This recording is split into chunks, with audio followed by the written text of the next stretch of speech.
Hello, this is Julian with Coffee Reviews, and today we'll be reviewing the Kabrizi Wash Process Rwanda from Cat and Cloud Coffee. And there's the bag right there. And Cat and Cloud, based out of Santa Cruz, California. This is their second time being featured on this channel, as not too long ago we did feature their Juan Peña.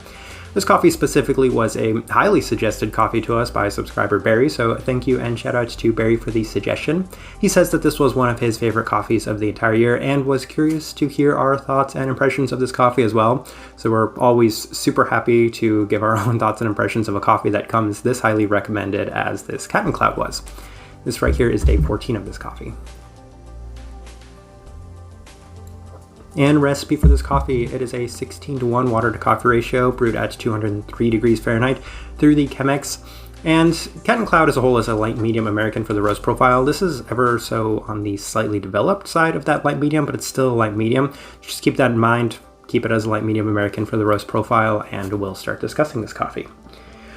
Day 6, which was our first impression, and it was a solid first impression. The coffee did radiate a very pronounced citrus acidity at the very start, and it finished off into a delicate but definitely pronounced stone fruit finish. So it was a solid first impression, and we went back on day 7 and it had a better second impression. So what was a very distinct citrus acidity radiating from the start of this coffee cooled down into a pretty nice and pronounced stone fruit, and we could definitely see that the coffee was getting better. A little bit more medium bodied than we've experienced with a lot of other Rwandas, but for some people that's a huge selling point. We tend to prefer the lighter bodied cups of coffee, hence one of the reasons we're a big fan of the Chemex. Day 8, coffee continues to get better though, so there was a lot of promise in this cup.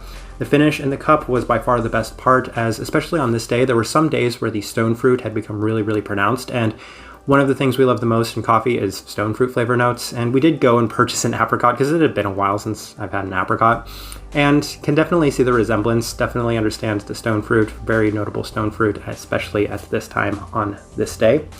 It's day 10, we were getting a lot more from this cup of coffee at this point. We had noticed some slight sugar sweetness, but it was more of a tamed sugar sweetness that was in this, as well as what resembled both some slight nuttiness and some raisins. And I believe they have listed here a grape flavor note, and you can see the resemblance to grape.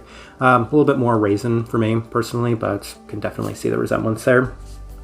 And that was probably the best day of the coffee at this point, because day 11 went back and kind of noticed that the stone fruit had been dying down ever so slightly, and it was making way for the citrus acidity. That was probably the most pronounced thing at the start of this coffee, but at this moment it had definitely become the most pronounced thing, and it was definitely the most dominant thing in this cup.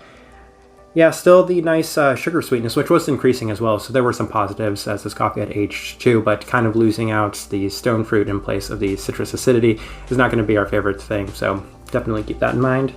And day 12, the citrus component in this coffee had definitely become the most dominant thing by far at this point, even as the coffee had cooled down. What was once a pretty notable stone fruit component in this cup at the finish had definitely made way a lot more for that citrus fruit. All right, let's go ahead and put up the tasting wheel so you can see what we're getting. I'll be very honest, I was pretty generous with this tasting wheel because I think I just wanted the tasting wheel to look a little nicer than it might have been because, for example, so the cleanliness, it is a level 3. Actually, that's correct. The body level 3. It's the finish that I'm looking at. It was probably like a 3.5, but bumped that up to a 4. The sweetness was probably a 2.5, bumped that up to a 3. And the acidity was probably a 3.5, but bumped that down to a 3, just so this tasting wheel can look a little better. But there was a lot in this cup of coffee. As you can see, florals level 2, spice level 2. A lot of other things at level 2, because you're getting a little bit more from this cup of coffee than just the straightforward kind of clear, one-dimensional Rwandans you can typically get. But of course we have to look over at the fruits, because stone fruit on certain days is definitely a level 4, but by day 12, which is when we made this tasting wheel, it had definitely died down quite significantly, and hence why it's at a level 3. Probably a 2.5, and bumped that one up to a level 3 as well. Citrus fruit, by far the most dominant thing at this point, so that one definitely justified at the level 4. And even the berry fruits, I think probably we're looking at raisin at that point, grape, and that's why it's probably at the level 3. That was even more pronounced than the stone fruit by the end of the life of this coffee.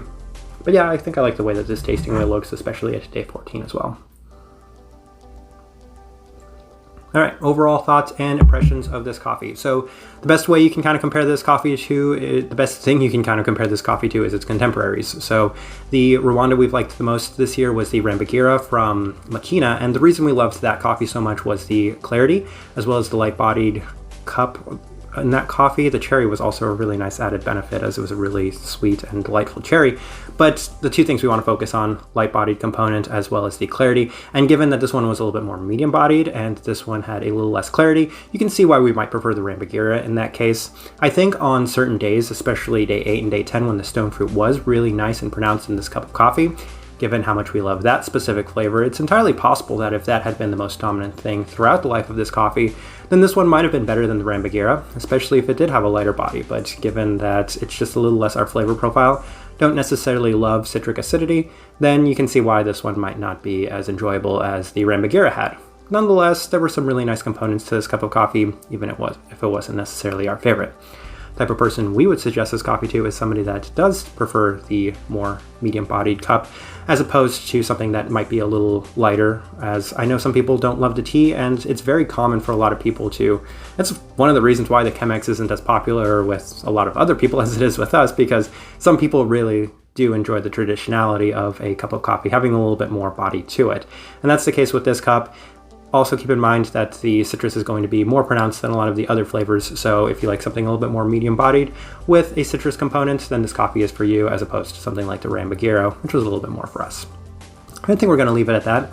If you have by chance tried this coffee, we'd love to know your thoughts and impressions of it as well. If you're enjoying the content, give this video a like and subscribe if you're not already subscribed. This right here has been a review of the Kabrizi Wash Process Rwanda from Cat and Cloud Coffee. Thank you for watching.